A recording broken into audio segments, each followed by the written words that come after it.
ඉතින් යාළුවනේ ආයිබෝන් කියලා පිළිගන්නවා. අදත් මගේ YouTube channel එක ගැන තවත් brand new video එකකට. ඉතින් මේ video එකෙන් එනල්ලා තියෙන්නේ ගොඩක් කට්ටිය මම කමෙන්ට් කරලා ඉල්ලපු Adobe Premiere Pro software එකේ default theme එක වෙනස් වුණාම ආයි ඒක reset කරගන්නේ කොහොමද කියලා. ඉතින් හැමදාමත් වගේ මතක් කරනවා මගේ YouTube channel subscribe කරලා නැත්නම් ඉක්මනින් subscribe කරලා යාපින් ඉන්න කුඩා bell එකත් all කරගෙන යන්න.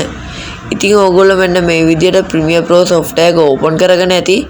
ඉතින් ඕගොල්ලන්ට දැන් තේරෙනවා edit කරගන්න අමාරුයි කියලා default theme එක වෙනස් කරගෙන කියන්නේ Tamanට සුදුසු පරිදි වෙනස් කරගන්න ඕනේ.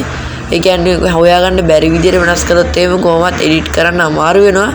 ඉතින් ඕගොල්ලන්ට කරන්න තියෙන්නේ window කියන මෙන්න මේ bar එකේ තියෙන එහෙම click එකක් දුන්නාට පස්සේ ඕගොල්ලන්ට පේනවා ඇති මෙන්න මෙතන workspaces කියලා එකක් තියෙනවා. ඉතින් අන්න ඒකට click එකක් දෙන්න.